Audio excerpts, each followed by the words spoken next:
ഇന്നത്തെ ദൈവവചന ധ്യാനം പ്രത്യേകിച്ച് നമ്മൾ തിരഞ്ഞെടുത്തിരിക്കുന്നതായ വേദഭാഗങ്ങൾ റോമാലേഖനം അതിൻ്റെ 15-ാം അധ്യായം 14 മുതൽ 17 വരെയുള്ള വാക്യങ്ങളാണ്.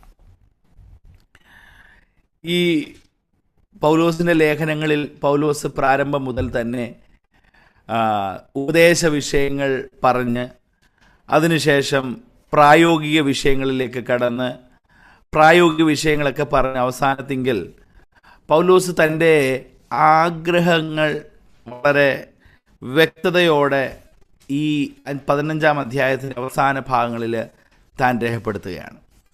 പരമപ്രധാനമായിട്ടും പൗലോസിൻ്റെ ഉള്ളിലെ അൾട്ടിമേറ്റ് എയിം എന്ന് പറയുന്നത് ആരെങ്കിലും എന്തെങ്കിലും പറഞ്ഞ് ബോധിപ്പിച്ച് അവരെ തർക്കിച്ച് അവരെ എന്തെങ്കിലും സ്ഥാപിക്കുക എന്നതല്ല.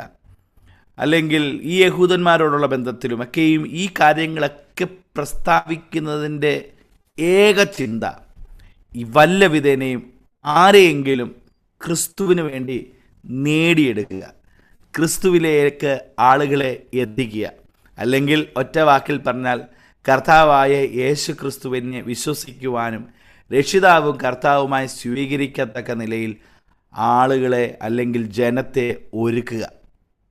ഇതാണ് പൗലോസ് ഈ കാര്യങ്ങളെല്ലാം പറയുന്നതിൻ്റെ പിന്നിലെ തൻ്റെ മോട്ടീവ്. അപ്പോൾ പൗലോസ് ഒരു അപ്പോളജറ്റിക് അല്ലെങ്കിൽ ഒരു പ്രതിരോധത്തിൻ്റെ ദൈവശാസ്ത്രമല്ല, എന്നാൽ അതിനകത്ത് അതുണ്ട്. പൗലോസ് ഒരു ദൈവശാസ്ത്രത്തിൻ്റെ സ്ഥാപിക്കുകയല്ല, ഒരു തിയോളജിക്കൽ ഫൗണ്ടേഷൻ അല്ല കൊടുക്കുന്നത്, എന്നാൽ അതിനകത്ത് ദൈവശാസ്ത്രപരമായ പല വിഷയങ്ങളും സംസാരിക്കുന്നുണ്ട്. പൗലോസ് വലിയ പ്രസംഗങ്ങൾ നടത്തി ജനത്തെ ഒരുക്കുകയാണോ ചോദിച്ചാൽ അത് ഇതിനകത്തുണ്ട്. എന്നാൽ പരമപ്രധാനമായി പൗലോസ് എന്ന മിഷണറിയുടെ മനസ്സ് പകരപ്പെടുകയാണ് ചെയ്തത്. പൗലോസ് ഒരു മിഷണറി ഹൃദയമുള്ള വ്യക്തിയാണ് എന്ന് നാം ഇതിനോടകം അല്ലെങ്കിൽ ഈ വാക്യങ്ങൾ ഈ അധ്യായങ്ങളൊക്കെ വായിക്കുമ്പോൾ അതിൻ്റെ ഉള്ളിലുള്ള ഏറ്റവും വലിയ ചേതോവികാരം, that inspiration of Paul to deliver this message to the people, the one only aim, somehow gain some souls or as many souls for the kingdom of God. ദൈവരാജ്യത്തിന് വേണ്ടി ആത്മാക്കളെ നേടുക. മാത്രവുമല്ല, പൗലോസ് ഇത് പറയുമ്പോഴും പൗലോസിൻ്റെ ആഗ്രഹവും ഇത് കേൾക്കുന്നവരും എന്ത് ചെയ്യണം? ഇത് ദൈവരാജ്യത്തിൻ്റെ വ്യാപ്തിക്ക് വേണ്ടി ഓരോ മിഷണറിമാരായി തീരണം, ഓരോ മിഷണറിമാരായിട്ട് മാറണം. അതാണ് പൗലോസ് ആത്യന്തികമായിട്ടും ആഗ്രഹിക്കുന്നത്. ഇന്ന് രാത്രികാലം നാം ദൈവവചന പഠനത്തിനായിട്ട് ഒരുമിച്ച് ചേർന്ന് ദൈവത്തെ മഹത്വപ്പെടുത്തുമ്പോഴും ദൈവവചനം കേൾക്കുമ്പോഴും പ്രധാനമായിട്ടും ദൈവം നമ്മളോട് സംസാരിക്കാൻ ആഗ്രഹിക്കുന്നതുമായ പ്രധാനപ്പെട്ട വിഷയം, നാം എല്ലാം കർത്താവിൻ്റെ ശുശ്രൂഷക്കാരായി, വേലക്കാരായി, മിഷണറിമാരായി തീരണം എന്നതാണ്. അതുകൊണ്ട് ഇന്ന് രാത്രിയിൽ ഒരു നല്ല അല്ലെങ്കിൽ എന്താ പറയുന്നത്, ഒരു ആത്മാവിനെ നേടുന്ന സോൾ വിന്നറിനെ, അല്ലെങ്കിൽ നല്ലൊരു മിഷണറിയുടെ അല്ലെങ്കിൽ ആത്മഭാരമുള്ളവനെ, അത് തന്നെയാണ് നല്ല പദം, ആത്മഭാരമുള്ളവൻ്റെ തിരിച്ചറിയാൻ കഴിയാനുള്ള ചില ഉപദേശങ്ങൾ അല്ലെങ്കിൽ ചില മാർഗങ്ങൾ, ചില കാര്യങ്ങൾ പൗലോസ് ഈ വേദഭാഗങ്ങൾ അല്ലെങ്കിൽ റോമാലേഖനം 15-ാം അധ്യായം 14 മുതൽ 17 വരെയുള്ള വാക്യങ്ങളിലൂടെ നമ്മളോട് സംസാരിക്കുന്നു. അപ്പോൾ ഇന്നത്തെ രാത്രിയിലെ പ്രധാനപ്പെട്ട ചിന്തയ്ക്കായിട്ട് ഈ വാക്യങ്ങളിൽ നിന്ന് നമ്മൾ മുന്നോട്ട് ചിന്തിക്കുന്നത് റെക്കഗ്നൈസ് എ സോൾ വിന്നർ, ഒരു ആത്മഭാരമുള്ളവനെ തിരിച്ചറിയാൻ അല്ലെങ്കിൽ തിരിച്ചറിയാനുള്ള ആഹ്വാനമാണ്, പ്രേരണയാണ് പൗലോസ് നമുക്ക് നൽകുന്നത്. ഞാൻ പറഞ്ഞല്ലോ, പൗലോസിൻ്റെ ഉള്ളിലെ ഏറ്റവും വലിയ ആഗ്രഹം കർത്താവിനെ അനേകരെ കർത്താവിലേക്ക് നേടിയെടുക്കുക. ഒരുപക്ഷെ ഈ കാലഘട്ടത്തിലും ദൈവം നമ്മെക്കുറിച്ച് ആഗ്രഹിക്കുന്നതും അതുതന്നെയാണ്. പ്രിയപ്പെട്ടവരെ, നമ്മളൊരു വിശ്വാസി തലക്കെട്ടിൽ ഇരിക്കുന്നതിന് മാത്രമല്ല ദൈവം ആഗ്രഹിക്കുന്നത്, നമ്മളെല്ലാവരും കർത്താവിൻ്റെ ശുശ്രൂഷകരായി, വേലക്കാരായി കർത്താവിന് വേണ്ടി പ്രവർത്തിക്കണമെന്നുള്ളതാണ് ദൈവം ആത്യന്തികമായിട്ട് ഓരോ വ്യക്തിയിലൂടെയും പ്രതീക്ഷിക്കുന്നത്. അപ്പോൾ മിയർ ബിലീവേഴ്സ് എന്നൊരു തസ്തിക ദൈവസഭയ്ക്ക് ഇല്ല. We are all believers in fact, but we are all commissioned or we are all interested to win the soul. ആത്മാക്കളെ നേടാനായിട്ടാണ് ദൈവം നമ്മെക്കുറിച്ചെല്ലാം ആഗ്രഹിക്കുന്നത്. അപ്പോൾ ഈ രാത്രിയിൽ നമ്മൾ ഈ വചനങ്ങൾ കേൾക്കുമ്പോൾ നമ്മുടെ ഉള്ളിൽ ആത്മാവിനെ കുറിച്ചുള്ള ഭാരം അത് നമുക്കൊന്ന് കുറച്ചുകൂടെ ഒന്ന് വർദ്ധിപ്പിക്കാനായിട്ട് കർത്താവ് നമ്മെ സഹായിക്കട്ടെ. ഈ ആത്മഭാരമുള്ളവൻ്റെ ക്യാരക്ടറിസ്റ്റിക്സ്, അവൻ്റെ ലക്ഷണം 14-ാമത്തെ വാക്യത്തിൽ പൗലോസ് രേഖപ്പെടുത്തിയിട്ടുണ്ട്. The characteristics of a soul winner, ഒരു ആത്മാവിനെ നേടുന്നവൻ്റെ പ്രത്യേകത. 14-ാമത്തെ വാക്യം ഒന്ന് വായിച്ചാട്ട്. നിങ്ങളെ തന്നെ ദയാപൂർണരും സകല ജ്ഞാനവും നിറഞ്ഞവരും അന്യോന്യം പ്രബോധിപ്പാൻ പ്രാപ്തരുമാകുന്നു എന്ന് ഞാൻ നിങ്ങളെക്കുറിച്ച് ഉറച്ചിരിക്കുന്നു. Price the Lord. ഇവിടെ കാണുന്ന ഒരു കാര്യം, 3 കാര്യങ്ങൾ ഒരു ആത്മാവിനെ നേടുന്ന വ്യക്തിയെക്കുറിച്ച് പൗലോസ് ഓർപ്പിക്കുന്നുണ്ട്. The characteristics of a soul winner. Paulos ഈ കാര്യം പറയുമ്പോൾ ഞാൻ പറഞ്ഞല്ലോ, ഒരു കമാൻഡ് പോലെ നിങ്ങൾ ചെയ്തേ പറ്റത്തുള്ളൂ എന്നല്ല. സഹോദരന്മാർ വളരെ ഹൃദ്യമായി, വളരെ മനസ്സിൻ്റെ ഉള്ളിൽ നിന്ന്, എനിക്ക് തോന്നുന്നു അങ്ങനെ ഒരു പദം പൗലോസ് പലപ്പോഴും റോമാലേഖനത്തിൽ അങ്ങനെ സഹോദരന്മാരെ എന്ന് 12-ാം അധ്യായത്തിൽ തുടങ്ങുന്നുണ്ട്. മറ്റിടങ്ങളിലൊന്നും പിന്നെ അങ്ങനെ പറയുന്നില്ല. അപ്പോൾ എവിടെയാണോ തൻ്റെ ഹൃദയം ഒന്ന് പകരാൻ ആഗ്രഹിക്കുന്നത്, ഒരു സുപ്പീരിയറിനായി, ഒരു വലിയ മേലുദ്യോഗസ്ഥനായിട്ട് നിന്ന് ഇത് കുറച്ച് ജനത്തോട് പറഞ്ഞ് അടിച്ചേൽപ്പിക്കുന്ന ഭാഷയല്ല, മറിച്ച് പൗലോസ് സഹോദരന്മാരെ, ഒരു ബ്രദർലി ലാംഗ്വേജ്, ഒരു സഹോദരൻ സഹോദരനോട് പറയുന്ന സ്വാതന്ത്ര്യത്തിൽ താൻ പറയുകയാണ്, നിങ്ങളെ തന്നെ ദയാപൂർണരും സകല ജ്ഞാനവും നിറഞ്ഞവരും അന്യോന്യം പ്രബോധിപ്പിക്കുവാൻ പ്രാപ്തരും ആകുന്നു എന്ന് ഞാൻ നിങ്ങളെക്കുറിച്ച് ഉറച്ചിരിക്കുന്നു. അപ്പോൾ ഒരു ആത്മഭാരമുള്ളവനെ കുറിച്ചുള്ള പൗലോസിൻ്റെ കാഴ്ചപ്പാട് ശ്രദ്ധിച്ചു നോക്കുക. ഒന്ന്, ഞാൻ ഇംഗ്ലീഷ് ഈ വാക്യം ഒന്ന് വായിക്കാം. ഇംഗ്ലീഷ് ഇത്, and concerning you my brethren I myself also I M convinced that you your self R full of goodness. അപ്പോൾ ഒന്നാമത്തെ ഒരു പ്രധാനപ്പെട്ട ക്യാരക്ടറിസ്റ്റിക്സ്, പ്രത്യേകത, അല്ലെങ്കിൽ ഒരു ആത്മാവിനെ നേടുന്നവൻ്റെ ഒന്നാമത്തെ പ്രത്യേകതയായി പൗലോസ് പറയുന്നതാണ്, ദേ പൊസസ് എ ഹെവൻലി ലൈഫ്. ഒരു സ്വർഗീയ ജീവിതത്തിൻ്റെ ഉടമയാണ് ഈ ആത്മാവിനെ നേടാൻ താല്പര്യമുള്ളവൻ്റെ ജീവിതം എന്ന് പറയുന്നത്. അതിന് മലയാളത്തിൽ പറഞ്ഞിരിക്കുന്ന വാക്ക് ദയാപൂർണർ എന്നും, ഇംഗ്ലീഷിൽ പറഞ്ഞിരിക്കുന്നത് ലൈഫ് ഫുൾ ഓഫ് ഗുഡ്നെസ്.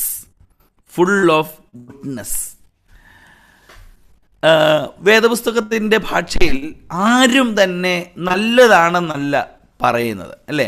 വേദപുസ്തകം നമ്മൾ നോക്കിയാൽ റോമാലേഖനത്തിൽ തന്നെ 3-ാം അധ്യായം അതിൻ്റെ 10-ാമത്തെ വാക്യത്തിൽ 3:10 ആരും തന്നെ നന്മ ചെയ്യുന്നവർ ഇല്ല എന്നാണ് ഓർപ്പിച്ചിരിക്കുന്നത്. റോമാലേഖനം 3:10 തന്നെ വായിക്കുന്നുണ്ട്, നീതിമാൻ ആരും ഇല്ല, ഒരുത്തൻ പോലുമില്ല. There is no one that who do good എന്നാണ് പറയുന്നത്. മാത്രമല്ല മത്തായിയുടെ സുവിശേഷം 14-ാം അധ്യായം 17-ാം അധ്യായത്തിലും ആരും തന്നെ നല്ലവരില്ല എന്ന് യേശുവും സാക്ഷ്യപ്പെടുത്തിയിട്ടുണ്ട്. മത്തായിയുടെ സുവിശേഷം ആണെന്ന് തോന്നുന്നു. മത്തായിയുടെ സുവിശേഷം 14-ാം അധ്യായം അതിൻ്റെ 17-ാമത്തെ വാക്യമാണോ ഒന്ന് നോക്കിക്കേ. മത്തായി 14:17. അതല്ല, മത്തായി 19:17 നോക്കിക്കേ.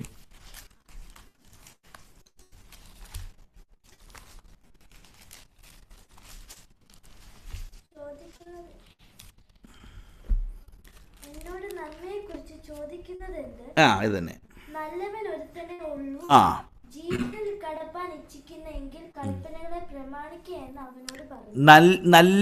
ഒരുത്തനേ ഉള്ളൂ. അതായത് ലോകത്തിലപ്പം വേറെ ആരുമില്ല നല്ലവൻ.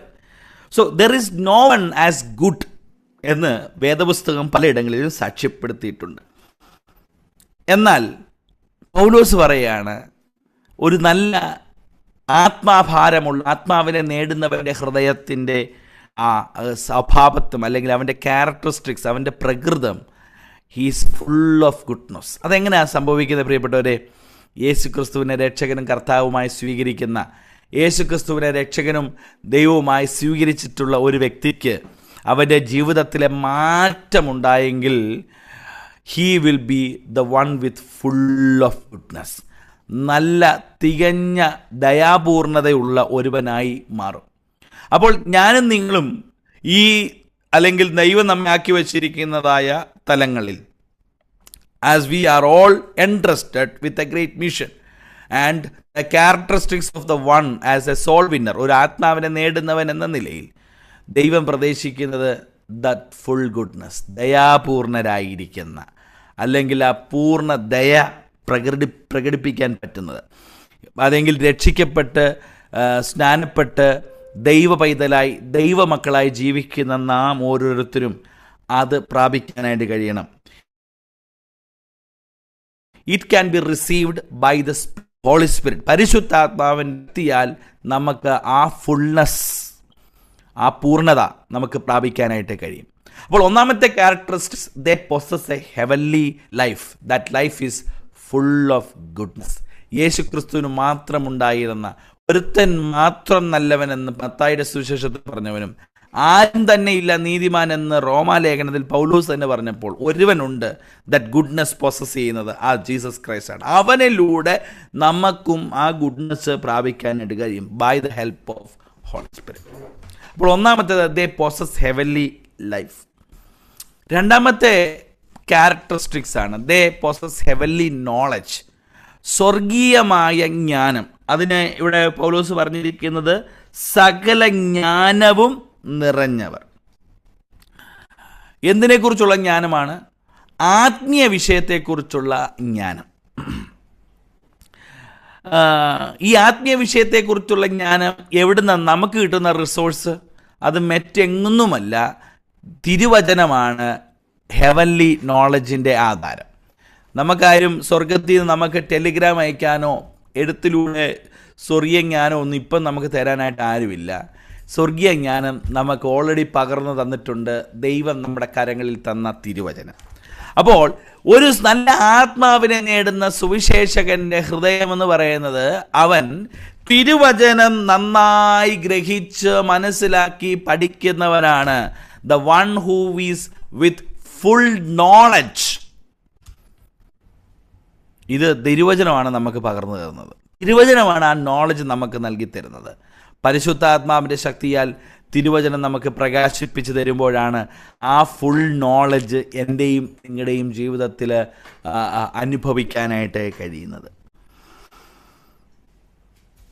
അപ്പോൾ ഇന്ന് നമുക്ക് ദൈവവചനമുണ്ട്, എന്നാൽ നമുക്ക് പലപ്പോഴും ദൈവവചനത്തിലെ ഉള്ളിലേക്ക് അത് ഗ്രഹിക്കാൻ, അത് മനസ്സിലാക്കാൻ, അതിലേക്ക് ഇറങ്ങാൻ, അതിൻ്റെ അകത്തേക്ക് നമുക്കൊന്ന് ഇറങ്ങാൻ പലപ്പോഴും നമുക്ക് സാധിക്കുന്നില്ല എന്നുള്ളതാണ് വാസ്തവം.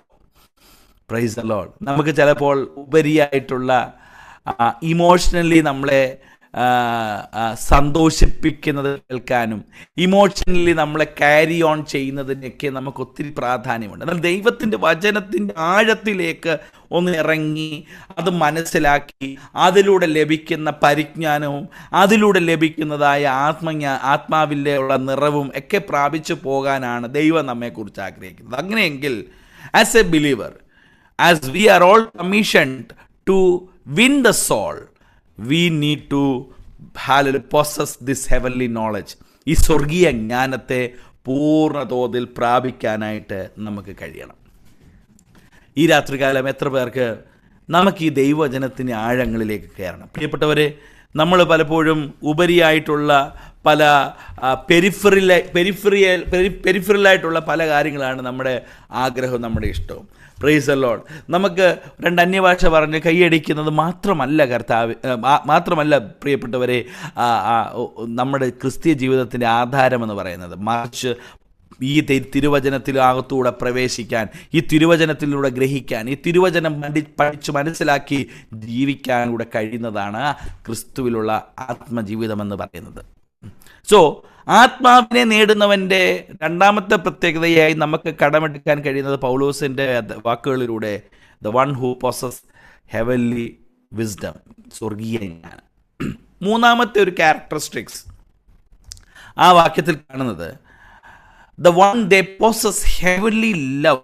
ഇത് സ്നേഹമെന്നുള്ളത് അവിടെ പരോക്ഷമായി പറയുന്ന ഒരു പദമല്ലെങ്കിലും ഞാനത് വായിച്ചപ്പോൾ അവിടെ കാണാൻ കഴിയുന്ന ഒരു കാര്യം, ഒന്ന് ദയാപൂർണരും, രണ്ട് സകല ജ്ഞാനവും നിറഞ്ഞവരും, മൂന്നാമത്തെ കാര്യമാണ് അന്യോന്യം പ്രബോധിപ്പിക്കാൻ പ്രാപ്തരും.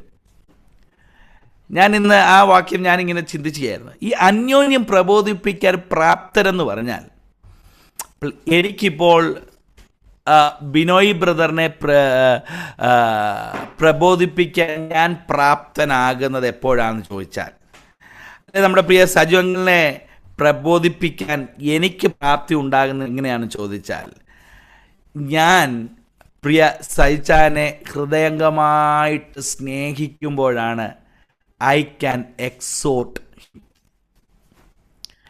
എനിക്ക് ബിനോയ് ബ്രദറിനെ ഹൃദയം കൊണ്ട് സ്നേഹിക്കാനായിട്ട് കഴിയുമ്പോഴാണ് എനിക്ക് ആ വ്യക്തിയെ പ്രബോധിപ്പിക്കാനായിട്ട് കഴിയുന്നത്. അവിടെ ഇംഗ്ലീഷിൽ പറഞ്ഞിരിക്കുന്ന വാക്ക് with all knowledge and able also to admonish one another. ഒരാളെ മറ്റൊരാളെ നിർദ്ദേശിക്കാൻ അല്ലെങ്കിൽ അദ്ദേഹത്തിന് ഉപദേശം കൊടുക്കാൻ, പ്രബോധിപ്പിക്കാൻ, എക്സോട്ട് ചെയ്യാൻ, എൻകറേജ് ചെയ്യാൻ. ഈ എക്സോട്ട് എന്ന് പറയുമ്പോൾ നമ്മൾ പ്രബോധനം എന്ന് കേൾക്കുമ്പോൾ നമ്മൾ ഉടനെ നമ്മുടെ മനസ്സിൽ വരുന്ന എന്തെങ്കിലും ഒരു വഴക്ക് പറയാം, അല്ലെങ്കിൽ എന്തൊരു ക്രിറ്റിസിസം പറയാന്നുള്ളത് അല്ല.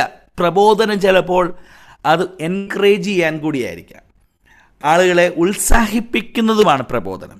പ്രബോധനം ഒരിക്കലും തിരുത്ത് കറക്ഷൻസിന് വേണ്ടി മാത്രം പറയുന്നതല്ല. പ്രബോധനം നമ്മെ ആത്മാവിൽ ഉത്സാഹിപ്പിക്കുന്നതുമാണ്. അപ്പോൾ എനിക്ക് എൻ്റെ കൂട്ടുവിശ്വാസിയോട് പ്രബോധിപ്പിക്കണമെങ്കിൽ, എനിക്ക് എൻ്റെ കൂട്ടുവിശ്വാസിയെ ഉപദേശിക്കണമെങ്കിൽ, എൻ്റെ കൂട്ടുവിശ്വാസിയെ എനിക്ക് എക്സോട്ട് ചെയ്യണമെങ്കിൽ, എൻ്റെ കൂട്ടുവിശ്വാസിയെ എനിക്കൊന്ന് എൻകറേജ് ചെയ്യണമെങ്കിൽ പരമപ്രധാനമായിട്ട് എനിക്ക് എന്ത് ഉണ്ടാകണം? എനിക്ക് ആ വ്യക്തിയോട് അഗാധമായ സ്നേഹമുണ്ടാകണം. ആ സ്നേഹമില്ലെങ്കിൽ നമ്മൾ പറഞ്ഞല്ലോ, ഇത് പറയുമ്പോൾ ഇതിൻ്റെ നെഗറ്റീവായിട്ടാണ് അതിൻ്റെ പരിണതഫലം ഉണ്ടാകുന്നത്. എനിക്കൊരാളോട് ഒരു കാര്യം പറയണമെങ്കിൽ എൻ്റെ കാര്യം അത് ഒരു സ്നേഹത്തിലാണ് ഈ കാര്യം പറയുന്നതെന്ന് ഒരാൾക്ക് ചിന്തിച്ചാൽ അത് വർക്കൗട്ടാവും. എന്നാൽ ഞാൻ ഈ പറയുന്നത് എന്തോ മനസ്സിൽ കണ്ട് എന്തോ കാര്യം കൊള്ളിക്കാൻ വേണ്ടി, എന്തോ കാര്യം ഒന്ന് ഡീഗ്രേഡ് ചെയ്യാനായിട്ട്, അല്ലെങ്കിൽ എന്തെങ്കിലും ഒന്ന് പറഞ്ഞ് ഞാൻ ഈ പറയുന്നത്, എൻ്റെ language may be A kind of exhortation. ഞാൻ പറയുന്നത് എന്തൊക്കെയോ ഒരു ഇൻറ്റൻഷനലിലാണ് പറയുന്നത്, ഒരു ഇന്നർ മീനിങ്, ഒരു ഡബിൾ മീനിങ്ങിലാണ്, ഇൻറ്റൻഷനലിയാണ് പറയുന്നത് എങ്കിൽ അതിന് നെഗറ്റീവ് ഇൻഫ്ലുവൻസ് ഉണ്ടാകും. എന്നാൽ ഞാൻ പറയുന്നത് എൻ്റെ ഉള്ളിലെ സ്നേഹത്തിൻ്റെ തീവിലാ പറയുന്നെങ്കിലുണ്ടല്ലോ, എന്താ സംഭവിക്കുന്നറിയാമോ? അത് അന്യോന്യമുള്ള പ്രബോധനത്തിൽ റിസൾട്ട് ഉണ്ടാകും. അതിനകത്ത് ഒരു വലിയ ചൈതന്യമുണ്ടാകും, അതിനകത്തൊരു വലിയ അനുഭവം ഉണ്ടാകും. അതെങ്ങനെ സംഭവിക്കുന്നത്? ഞാനും ആ വ്യക്തിയും തമ്മിൽ നല്ല സ്നേഹത്തിലാണ്. നമുക്കറിയാമല്ലോ, കൂട്ടുകാർ തമ്മിൽ പറയുമ്പം, എടാ അങ്ങനെയൊന്നും അല്ലടാ വേണ്ടത്, ഇങ്ങനെയാണ് വേണ്ടത്, നമ്മൾ കൂട്ടുകാരോട് പറയുമ്പോൾ നമ്മൾ ചിലപ്പോൾ വളരെ വളരെ കടുത്ത ഭാഷയിലോ അല്ലെങ്കിൽ വളരെ ഭയങ്കര എക്സോട്ടിക്, ഭയങ്കര ഉപദേശ രീതിയിലോ ഒരു പ്രബോധന രീതി പറഞ്ഞാൽ, ഒരു കൂട്ടുകാരൻ്റെ വാക്കാണെങ്കിൽ അതെങ്ങനെയാണ് എടുക്കുന്നത്? അവൻ എന്നോടുള്ള കരുതൽ കൊണ്ടല്ലേ അങ്ങനെ പറയുന്നത്, എന്നോടുള്ള സ്നേഹം കൊണ്ടാണ് അവൻ അങ്ങനെ പറഞ്ഞത് എന്ന് തിരിച്ചറിയാൻ കഴിയും. എന്നാൽ നേരെ തിരിച്ചാണെങ്കിലോ, അവൻ എന്നാലും എന്താണ് ഇങ്ങനെ എന്നോട് അങ്ങനെ പറഞ്ഞത്, എന്നാലും എന്നോട് അങ്ങനെ പറയാൻ എന്താ കാര്യം, എന്നെ ആരും ഞാൻ എന്താണ്, അങ്ങനൊരു ചിന്ത. അപ്പോൾ ഇതെല്ലാം ഉളവാക്കപ്പെടുന്നത് സ്നേഹത്തിൻ്റെ അനുഭവത്തിൻ്റെ ഒരു നല്ല തികവിൽ നിൽക്കുമ്പോഴാണ് അന്യോന്യം പ്രബോധിപ്പിക്കാൻ കഴിയുന്നത്.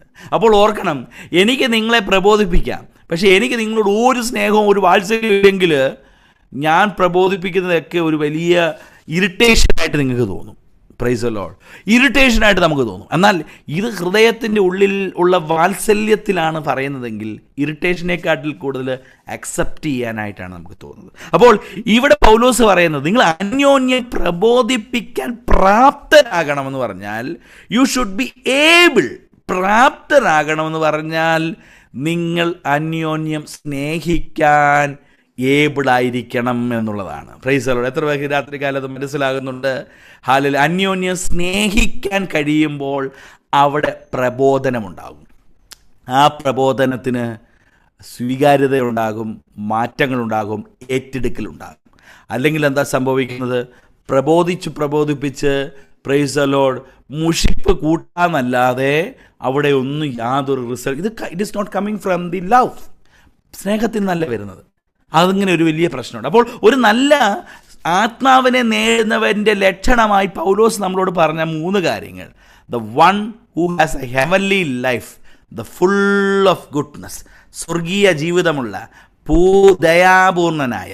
2, the one with heavenly knowledge, സ്വർഗീയമായ ജ്ഞാനമുള്ള അല്ലെങ്കിൽ പൂർണ്ണ ജ്ഞാനമുള്ള. പൂർണ്ണത എപ്പോഴും സ്വർഗത്തിലേ ഉള്ളൂ. അപ്പോൾ സ്വർഗീയ ജ്ഞാനമുള്ള. 3-മത്തത് പ്രൈസ് ദി ലോർഡ്, നല്ല സ്വർഗീയമായ സ്നേഹമുള്ള. ആ സ്നേഹമുള്ളവന് പ്രബോധിപ്പിക്കാനും പ്രാപ്തനാകും. Praise the Lord.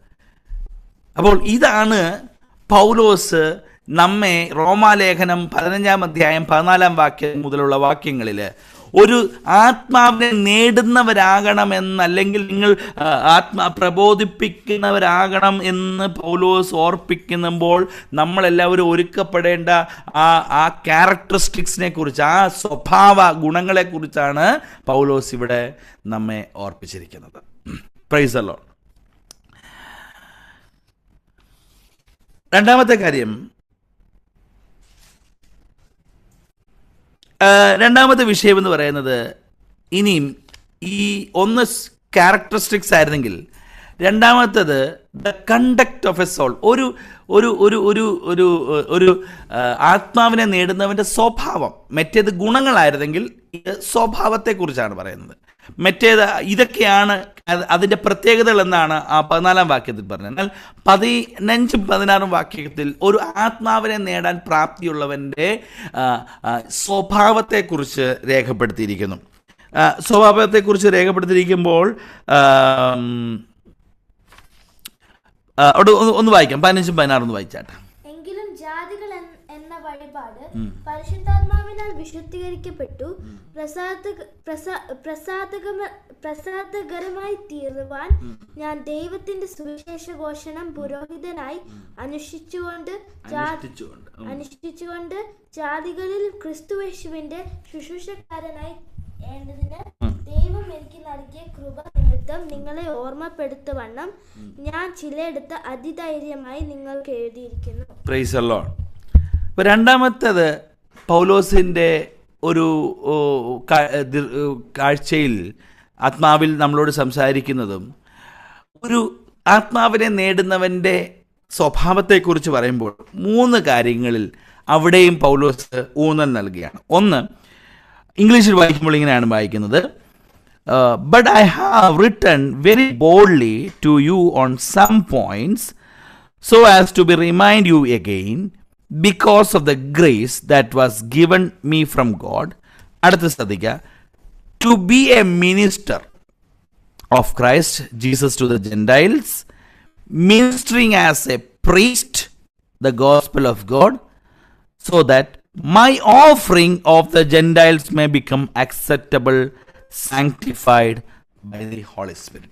3 കാര്യം അവിടെ കാണുന്നു. ഒന്ന്, മലയാളത്തിൽ വായിക്കുമ്പോൾ അതിൻ്റെ 14-15 വാക്യത്തിൽ അവസാനം വായിക്കുന്ന ക്രിസ്തുയേശുവിൻ്റെ ശുശ്രൂഷക്കാരനായി ഇരിക്കേണ്ടതിന്, to be a minister of Christ.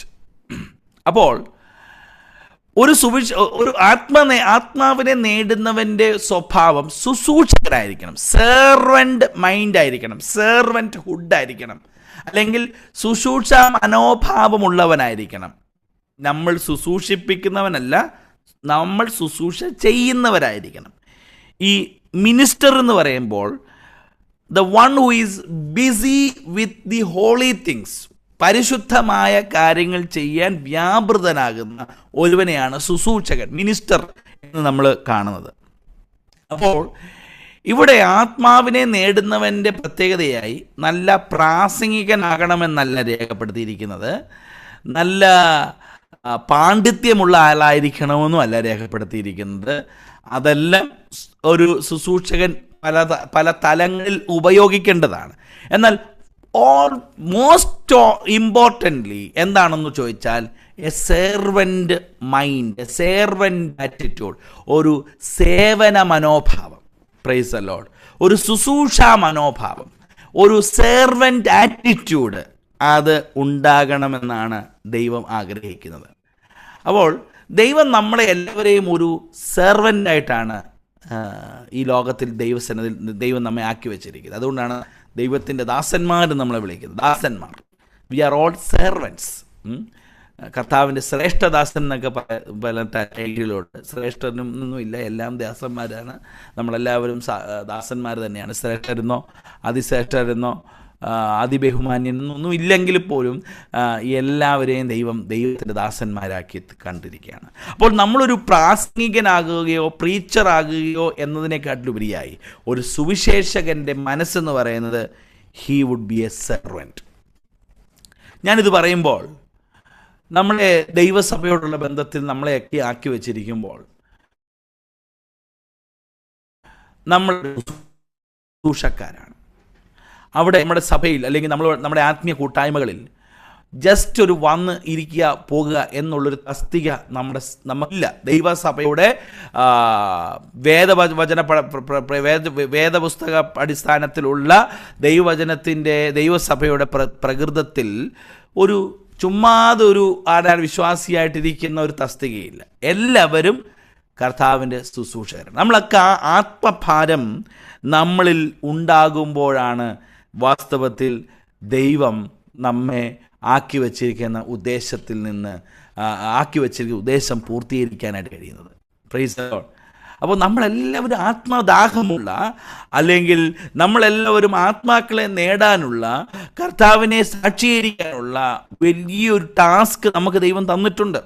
ആ ടാസ്കിൽ തുടരാനാണ് ദൈവം നമ്മെക്കുറിച്ച് ആഗ്രഹിക്കുന്നത്. കഴിഞ്ഞ ദിവസം നമ്മുടെ പാർക്കിൽ ബാച്ചിലേഴ്സുമായിട്ടുള്ള ഒരു മീറ്റിങ്ങിൽ ഞാൻ ഓർക്കുന്നതാണ്, എനിക്കൊന്ന് അജിത് ജാൻ തൻ്റെ അനുഭവങ്ങൾ, എല്ലാവരുടെയും അനുഭവങ്ങളൊക്കെ ഇങ്ങനെ പങ്കുവെക്കുന്ന സമയത്ത് അജിത് ജാൻ പറഞ്ഞു, അദ്ദേഹത്തിന് ഒരാളോട് സുവിശേഷം പറയാനുണ്ടായ ആ ഒരു വലിയ വ്യഗ്രത, ഒരു അവസരം അതിന് എടുക്കാതിരുന്നപ്പോൾ പിന്നത്തേതിൽ ആ വ്യക്തിയോട് സുവിശേഷം പറയാൻ കഴിയാതെ ആ വ്യക്തി ലോകത്തുനിന്ന് മാറ്റപ്പെട്ടു പോയ ഒരു സാഹചര്യം, തന്നെ വേദനിപ്പിച്ച കാര്യങ്ങളൊക്കെ താൻ പങ്കുവെച്ചത് ഞാനിപ്പോൾ ഓർക്കുന്നു.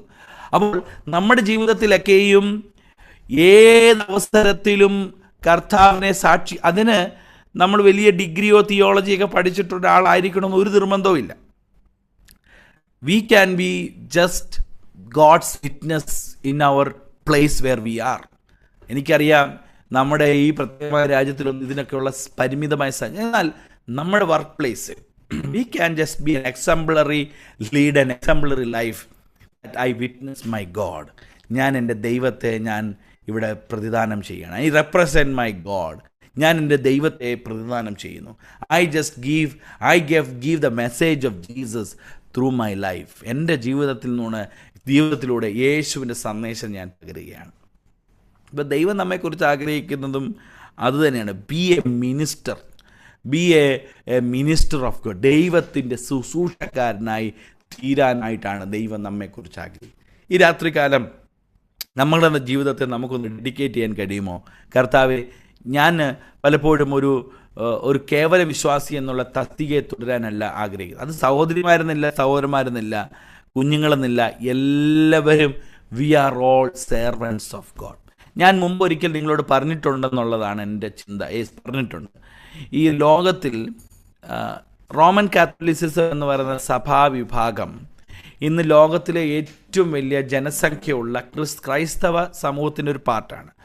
പെന്തക്കോസ്തുകാർക്ക് നല്ല സംഖ്യയുണ്ട്, നല്ലൊരു നമ്പർ പെന്തക്കോസ്തുകാരും വർദ്ധിച്ചു വരുന്നുണ്ട്. സ്റ്റിൽ റോമൻ കാത്തോലിസിസമാണ് ലോകത്തിൽ ഏറ്റവും വലിയ ക്രൈസ്തവ സമൂഹം. ഇൻ റീസെൻറ്റ് ടൈംസ് അവർക്ക് വർധനവുകളൊന്നും ഉണ്ടാകുന്നില്ല, അതൊരു ഫാക്റ്റാണ്. ബട്ട് ഏർലി ടൈംസ് റോമൻ കാത്തലിസിസത്തിൻ്റെ പ്രാരംഭ സമയങ്ങളിൽ റാപ്പിഡ് ഗ്രോത്താണ്. അതിന് അവർക്ക് പല ഓപ്പറേഷൻസ് ഉണ്ട്, പല മെത്തേഡ്സ് ഉണ്ട്. ചിലതൊക്കെ വളരെ പോസിറ്റീവായിട്ടുള്ളതാണെങ്കിലും ചിലതൊക്കെ വളരെ നെഗറ്റീവായിട്ടുള്ളതുകൊണ്ട് ആൾക്കാരെ ഭീഷണിപ്പെടുത്തി കൺവേർട്ട് ചെയ്യുന്ന ഒത്തിരി കാര്യം, ക്രൂസൈഡ്സ് ഒക്കെ നിങ്ങൾ കേട്ടിട്ടുണ്ടാവല്ലോ.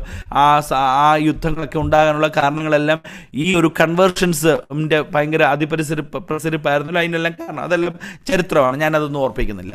എന്നാൽ one thing what they have kept in their mind for everyone, it is not a duty for clergy, അല്ലെങ്കിൽ അവിടെയുള്ള പുരോഹിതരുടെ ജോലി അല്ലായിരുന്നു അവർ മറ്റുള്ളിടത്ത് സാക്ഷീകരിക്കുക എന്നുള്ളത്. അതൊരു ആദ്യം മുതൽ തന്നെയുള്ള അവരുടെ ഒരു സ്ട്രാറ്റജി ആയിരുന്നു. This is what they believe. A Catholic അല്ലെങ്കിൽ ഒരു Christian should be A missionary. എവിടെ പോയാലും അവരൊരു സുവിശേഷകനായിരിക്കണം. അതുകൊണ്ട് തന്നെ നമ്മൾ ഇന്ത്യയിൽ റോമൻ കാത്തോലിസിസം വന്നത് നമ്മൾ ചരിത്രത്തിൽ പഠിക്കുന്നത് പോർച്ചുഗീസ് ഇന്ത്യയിൽ വന്നപ്പോഴാണ്. The first time India was more acquainted to the foreign religions and Christians. Even though നമ്മൾക്കിവിടെ സെൻറ് തോമസ് ക്രിസ്ത്യൻസ് എന്നൊക്കെ പറഞ്ഞ ആൾക്കാരുണ്ടായിരുന്നെങ്കിൽ പോലും Roman Catholicism become a rapid spread in India. How എന്നറിയാമോ? അവിടുത്തെ പുരോഹിതർ വരുന്നത് പിന്നത്തേതിലാണ്. വൺസ് ദ ഫീൽ ദാറ്റ് അവിടെ ഒരു നല്ലൊരു പ്രവർത്തന മേഖല ഉണ്ടെന്ന് മനസ്സിലാക്കിയപ്പോഴാണ് ഈ പുരോഹിതരെ ഒഫീഷ്യലി വരുന്നത്. ഈ മെനേസസും അതുപോലെ തന്നെ ഫ്രാൻസിസ് സേവിയറിനെ പോലുള്ള ആളുകളൊക്കെ ഉണ്ട്. അവരൊക്കെ വരുന്നത് പിന്നീടാണ്. എന്നാൽ അതിനൊക്കെ മുമ്പ് തന്നെ നമ്മുടെ പാഠപുസ്തകങ്ങളിൽ പഠിച്ചിട്ടുണ്ടല്ലോ, കേരളത്തിൽ ആദ്യം കാൽകുത്തിയ വ്യക്തി വാസ്കോ ഡി ഗാമ, അല്ലെങ്കിൽ ഇന്ത്യയിൽ ആദ്യം കാൽകുത്തിയ വ്യക്തി Vasco da Gama. Actually Vasco da Gama was a clear merchant.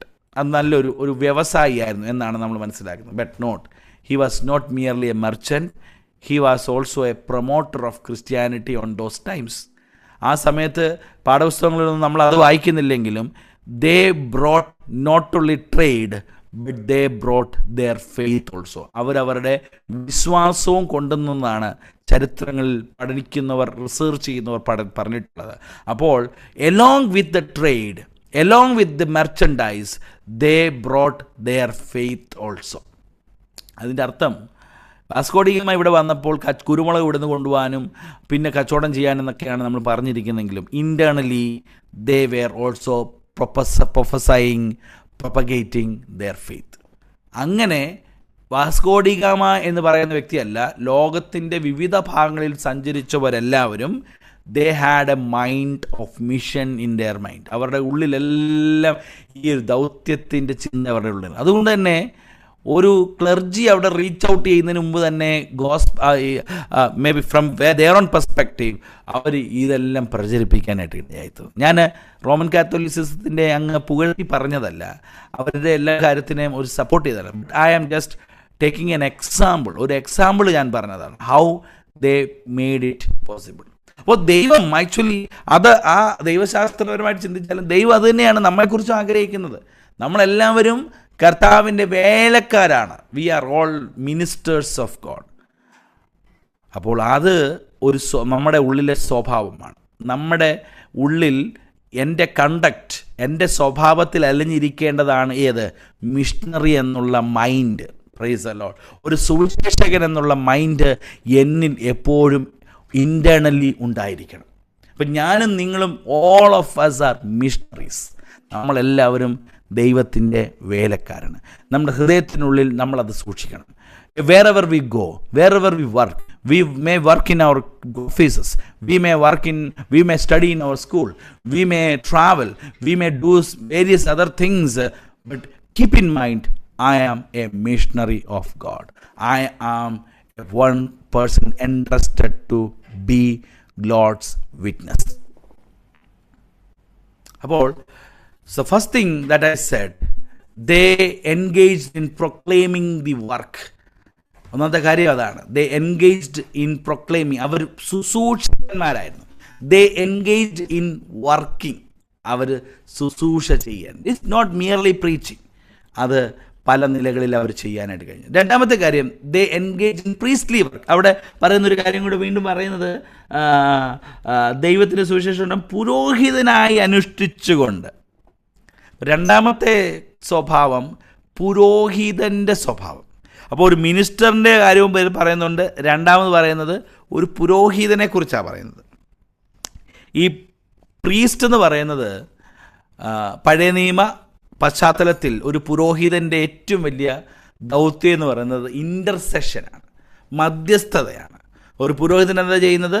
ദൈവത്തിൽ നിന്നുള്ള ആലോചനകൾ ജനത്തിനു മേൽ നൽകാനും ജനത്തിൻ്റെതായ കാര്യങ്ങൾ ദൈവത്തെ അറിയിക്കാനും, അല്ലെങ്കിൽ ജനം കൊടുക്കുന്ന വഴിപാടുകൾ, യാഗങ്ങൾ ദൈവത്തിന് വേണ്ടി അത് ദൈവം മുമ്പാകെ ഇടനിലയിൽ നിൽക്കുന്ന, ഇൻ്റർസീഡ് ചെയ്യുന്ന വ്യക്തിയാണ് പുരോഹിതൻ എന്ന് പറയുന്നത്. അപ്പോൾ ഈ പുരോഹിതൻ എന്താ വാസ്തവത്തിൽ ചെയ്യുന്നതെന്ന് അറിയാമോ? പഴയ നിയമത്തിൽ നമ്മൾ വായിച്ചു നോക്കിയാൽ പുരോഹിതൻ തൻ്റെ നെഞ്ചിൽ അല്ലെങ്കിൽ തൻ്റെ എഫോദിൽ തൻ്റെ ചെസ്റ്റിൽ ഈ ജനത്തിൻ്റെ പേരെല്ലാം വഹിച്ചുകൊണ്ടാണ് പോകുന്നത്. അതെന്തിനു വേണ്ടിയാ? അവരെ എല്ലാം ദൈവത്തിൻ്റെ മുമ്പിൽ വഹിക്കുന്ന ഒരു വ്യക്തിയാണ്. അവരെ എല്ലാം ദൈവത്തിന് മുമ്പാകെ എത്തിക്കുന്ന വ്യക്തിയാണ് ആര്? ഈ പറയുന്ന പുരോഹിതൻ. സോ ഒരു മധ്യസ്ഥൻ്റെ റോളാണ് പുരോഹിതനുണ്ട്. സോ ഇൻ്റർസീഡിങ് ഒരു പ്രീസ്റ്റ്ലി ഓഫീസിൻ്റെ ജോലിയാണ്. അതെന്താണെന്നറിയാമോ ഉദ്ദേശിക്കുന്നത്? ജനത്തിൻ്റെ പേരിനെ അവരുടെ നെഞ്ചിലേറ്റിക്കൊണ്ട് പോകുന്ന പറഞ്ഞാൽ ഇറ്റ്സ് എ ബേർഡൻ. അപ്പോൾ പുരോഹിതൻ ആക്ച്വലി എന്താണ്? ആത്മഭാരം ഉള്ള, അല്ലെങ്കിൽ ജനത്തിൻ്റെ വിഷയങ്ങളെ ദൈവത്തിൻ്റെ അടുത്തേക്ക് അറിയിക്കുന്ന ഒരു ബേർഡനുള്ള ആളാണ്. പ്രിയപ്പെട്ടവരെ, നമ്മുടെ രണ്ടാമത്തെ സ്വഭാവം എന്തായിരിക്കണം എന്നറിയാമോ? പ്രീസ്റ്റ്ലി വർക്കാണെന്ന് പറഞ്ഞാൽ പോലും ഒറ്റ വാക്കിൽ ഞാൻ അതിനെ ഇങ്ങനെ പറയാം: വാസ്തവത്തിൽ നശിച്ചു പോകുന്ന ജനത്തെ ഓർത്ത്, അല്ലെങ്കിൽ തലമുറകളെ ഓർത്ത് ഹൃദയത്തിൽ അമിതമായ വേദന വഹിക്കുന്നവനായിരിക്കണം ഒരു ദൈവ പൈതൽ. നമുക്കൊരാൾ നഷ്ടപ്പെട്ടു പോയി എന്ന് കേൾക്കുമ്പോൾ, ഒരാൾ കർത്താവിനെ അറിയാതെ മരിച്ചുപോയി, കർത്താവിനെ അറിയാതെ നഷ്ടപ്പെട്ടു പോയെന്ന് പറയുമ്പോൾ വലിയ വേദന ഉളവാക്കത്തക്ക നിലയിൽ, വലിയ ഭാരം ഉളവാക്കത്തക്ക നിലയിലുള്ള സ്വഭാവത്തിൻ്റെ ഉടമയായിരിക്കണം. Price the Lord. ആ വ്യക്തി എന്നാലും കർത്താവിനെ അറിഞ്ഞില്ലല്ലോ, ആ വ്യക്തി ഇന്ന് നിത്യ നരകത്തിൽ പോയല്ലോ എന്ന് നമ്മുടെ ഹൃദയത്തിൽ അമിതമായ ഭാരം ഉള്ള അനുഭവം നമുക്കുണ്ടായിരിക്കും. അതാണ് ഒരു പ്രീസ്റ്റിൻ്റെ പ്രത്യേകത. He bore the names of the people. ഒരിക്കൽ ഒരു ലേഡി ഒരു ഇവാഞ്ചലിസ്റ്റിൻ്റെ ഇടയ്ക്കിൽ ചെന്ന് സംസാരിച്ചു. ആ ലേഡി ചെന്ന് പറഞ്ഞത്, ദൈവദാസനെ, എൻ്റെ 2 ആൺമക്കൾക്ക് വേണ്ടി പ്രത്യേകം പ്രാർത്ഥിക്കണം. അപ്പോൾ ഇവാഞ്ചലിസ്റ്റ് സുവിശേഷം ചോദിച്ചു, എന്താ സഹോദരി പ്രശ്നം എന്താ? എൻ്റെ 2 ആൺമക്കൾ അവർ രക്ഷിക്കപ്പെടാനായിട്ട് പ്രാർത്ഥിക്കണം, അവരിതുവരെ രക്ഷിക്കപ്പെട്ടിട്ടില്ല എന്ന് പറഞ്ഞു. അപ്പം ഈ സുവിശേഷകൻ പറഞ്ഞു, നിങ്ങളുടെ ഭവനത്തിൽ യഹോവയുടെ പെട്ടകം, യഹോവയുടെ യാഗപീഠം നിങ്ങൾ പണിഞ്ഞിട്ടുണ്ടോ എന്ന് ചോദിച്ചു. അപ്പം ഇവർ പറഞ്ഞു, ഇല്ല, അങ്ങനെ പ്രത്യേകിച്ചൊന്നും ഇല്ല. ചോദിച്ചത്, നിങ്ങൾ പ്രാർത്ഥന അവിടെ ഒരു ദിവസം പ്രാർത്ഥനകൾ അവിടെ ഉണ്ടോ എന്ന് ചോദിച്ചു. അവൻ പറഞ്ഞു, ഇല്ല, അങ്ങനെ ചെയ്തിട്ടില്ല, അത് ഞങ്ങൾ വല്ലപ്പോഴും ഒക്കെ ചെയ്യും, വല്ലപ്പോഴും ഒക്കെ പ്രാർത്ഥിക്കും, അതുകൊണ്ട് വല്ലപ്പോഴും ഒക്കെ ഞങ്ങൾ ചെയ്യും. ഇങ്ങനെ ഒരു മറുപടിയാണ് ഈ ലേഡി ഈ ഇവാഞ്ചലിസ്റ്റോട് സുവിശേഷത്തോട് പറഞ്ഞത്. എനിവേ, സുവിശേഷകൻ പറഞ്ഞു, നിങ്ങൾ ആക്ച്വലി യാഗപീഠം പണിതിട്ടില്ല, അതുകൊണ്ട് നിങ്ങളുടെ പ്രാർത്ഥനയുടെ അനുഭവം നിങ്ങൾക്കില്ല, പ്രാർത്ഥനയുടെ ജീവിതാനുഭവം ഇല്ലാത്തതുകൊണ്ട് നിങ്ങളുടെ മക്കൾ രക്ഷിക്കപ്പെടുക എന്ന് പറയുന്നതിനകത്തൊരു ഫാക്റ്റല്ല, അതിനകത്തൊരു യാഥാർത്ഥ്യമില്ല. അതുകൊണ്ട് ഒരു കാര്യം ചെയ്യും, നിങ്ങൾ ഹൃദയഭാരത്തോടെ ദൈവത്തോട് പ്രാർത്ഥിക്കാൻ പറഞ്ഞു. അങ്ങനെ ഈ ലേഡി എന്ത് ചെയ്യുന്നറിയാമോ? ഈ ലേഡി രാത്രിയിലിരുന്ന് വിലാപത്തോടെ നെടുമ്പാട് വീണ് കരഞ്ഞ് പ്രാർത്ഥിക്കുകയാണ്. തൻ്റെ 2 ആൺമക്കൾ ദൈവത്തെ രക്ഷകനായി സ്വീകരിച്ച് അവർ കർത്താവിനെ അറിയാനായിട്ട്.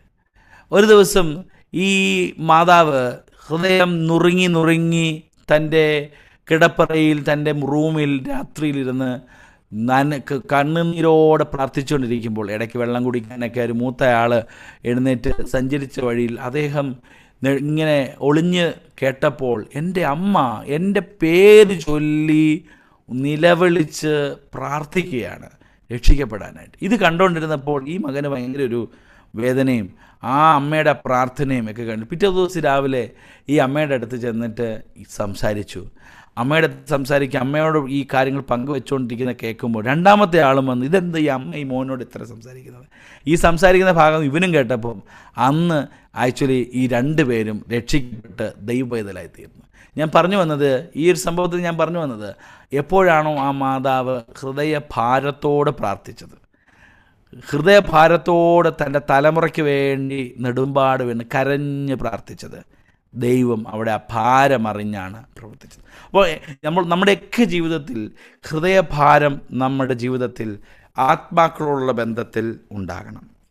അപ്പോൾ രണ്ടാമത്തെ സ്വഭാവമാണ് they are engaged in A Priestley work. ഒരു പുരോഹിത ശുശ്രൂഷയെ ഈ ഇടിവിൽ നിൽക്കുന്ന ആത്മഭാരത്തോട് പ്രാർത്ഥിക്കുന്ന കാര്യം. മൂന്നാമത്തെ കാര്യം അവിടെ കാണുന്നത്, they engage in presenting sacrifice work. അവിടെ വായിക്കുന്നത്, വീണ്ടും അവിടെ വായിക്കുമ്പോൾ തന്നെ കാണുന്നത് 16-ാമത്തെ വാക്യത്തിൽ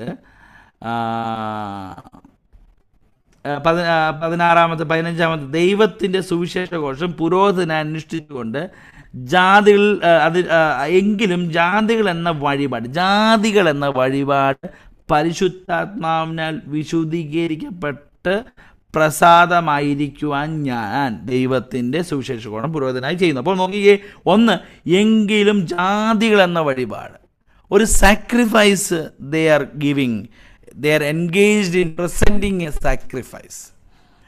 അവരുടെ ജീവിതം തന്നെ ദൈവം മുമ്പാകെ ജാതി വഴിപാട് എന്ന സാക്രിഫൈസ് അവർ ദൈവത്തിന് മുമ്പാകെ നൽകുകയാണ്.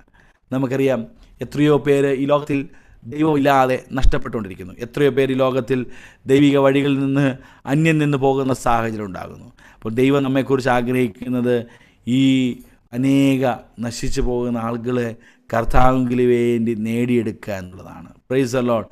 Hallelujah, hallelujah. നമ്മുടെ ഏറ്റവും വലിയ ഓൾട്ടറിലുള്ള യാഗം എന്തെന്ന് ചോദിച്ചാൽ നമ്മുടെ ജീവിതം തന്നെ ദൈവത്തിന് യാഗമായി സമർപ്പിച്ചുകൊണ്ടിരിക്കുകയാണ്. നമ്മുടെ ജീവിതം 12-ാം അധ്യായം 1 നമ്മൾ വായിച്ചല്ലോ. എന്നാൽ ഇവിടെ നോക്കിക്കേ, ഒരു കാര്യം കൂടെ പൗലോസ് ഓർപ്പിക്കുകയാണ്. ആ ബേർഡനിൽ നിന്ന്, ആ ആത്മഭാരത്തിൽ നിന്ന്, price the Lord, sacrifice for the glory of the Lord, ദൈവത്തിൻ്റെ നാമത്തിന് വേണ്ടി വലിയ യാഗം, വഴിപാട് അർപ്പിക്കുന്നവനായി മാറി. 3 കാര്യങ്ങൾ ഇവിടെ ഞാൻ ഓർപ്പിച്ചു. ഒന്നാമത്തെ കാര്യം, അവരൊരു ശുശ്രൂഷകരായി തീർന്നു. രണ്ടാമത്തെ കാര്യം അവിടെ കണ്ടത്, അവരൊരു പുരോഹിത ശുശ്രൂഷ ചെയ്യുന്നു. മൂന്നാമത്തെ കാര്യം, ഒരു വഴിപാട് അവരൊരുക്കുകയാണ്. മൂന്നാമത്തെ അവസാനത്തമായ കാര്യം പറഞ്ഞ് എൻ്റെ വാക്കുകൾ തീർക്കും. 17-ാമത്തെ വാക്യത്തിലേക്ക് വരുമ്പോൾ വായിക്കുന്നത് ഇങ്ങനെയാണ്, ക്രിസ്തു യേശുവിൽ എനിക്ക് ദൈവസംബന്ധമായി പ്രശംസയുണ്ട്. അപ്പോൾ ഒരു സുവിശേഷാത്മാവുള്ള, ആത്മഭാരമുള്ള ഒരു മനസ്സിൽ ഉടമ, ഒന്ന്, അവൻ്റെ പ്രകൃതം എന്താണെന്ന്, പ്രത്യേകത എന്താണെന്ന് പറഞ്ഞു. 2, അവൻ്റെ സ്വഭാവം എന്താണെന്ന്, കണ്ടക്റ്റിനെ കുറിച്ച് പറഞ്ഞു. 3, the compensation of the soul winner. ഒരു ആത്മാവിനെ നേടുന്നവന് ലഭിക്കുന്നത് എന്താണ്? 1 കോടി രൂപയല്ല, അംഗീകാരപത്രമല്ല, സർട്ടിഫിക്കറ്റ് അല്ല, മെമൻറ്റോ അല്ല, ഒന്നുമല്ല. അവന് കിട്ടുന്ന കാര്യം അവിടെ 17-ാമത്തെ വാക്യം എഴുതിയിട്ടുണ്ട്, ക്രിസ്തു യേശുവിൽ എനിക്ക് ദൈവസംബന്ധമായി പ്രശംസയുണ്ട്. എനിക്ക് ലഭിക്കുന്നത്, I am overwhelmed with joy. എനിക്ക് കിട്ടുന്ന ഏറ്റവും വലിയ പ്രതിഫലം ഈ ലോകത്തിൽ ആർക്കും തരാൻ പറ്റാത്ത വ്യക്തിപരമായ സന്തോഷം, പേഴ്സണൽ ലെവലിലുള്ള സന്തോഷം. Rejoicing in a personal.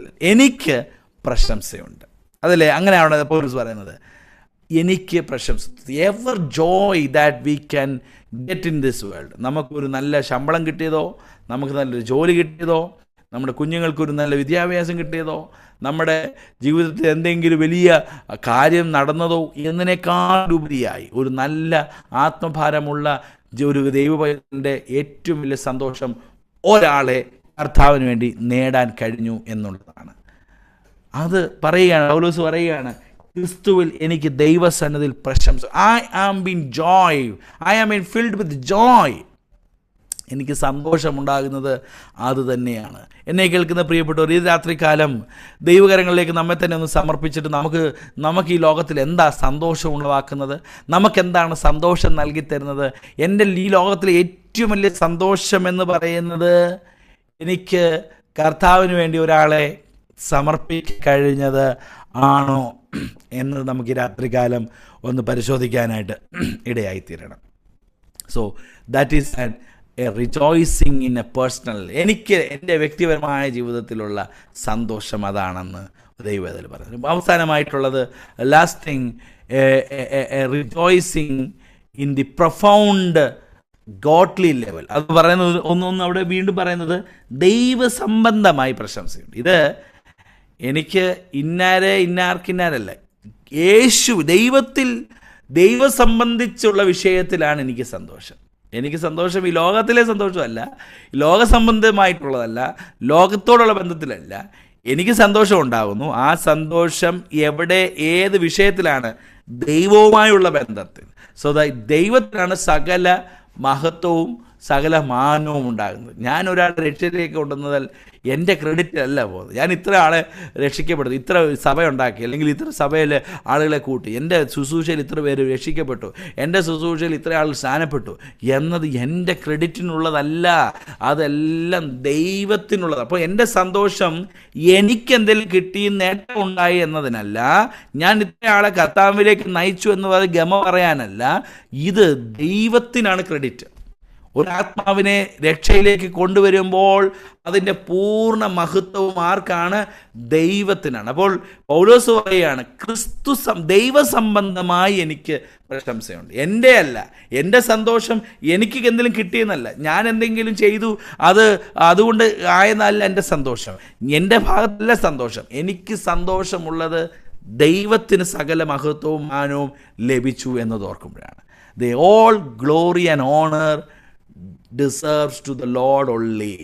അപ്പോൾ എനിക്കെൻ്റെ സന്തോഷം ദൈവത്തിന് സംബന്ധിക്കുന്ന വിഷയത്തിൽ ദൈവത്തിന് പൂർണ്ണ മഹത്വവും പൂർണ്ണ മാനവും പൂർണ്ണ അനുഭവങ്ങളും പൂർണ്ണ സന്തോഷവും ദൈവത്തിന് നൽകുന്നു എന്നതാണ് പൗലോസിൻ്റെ ആത്മ അഭിമാനം, അല്ലെങ്കിൽ തൻ്റെ പ്രതിഫലം എന്ന് പറയുന്നത്.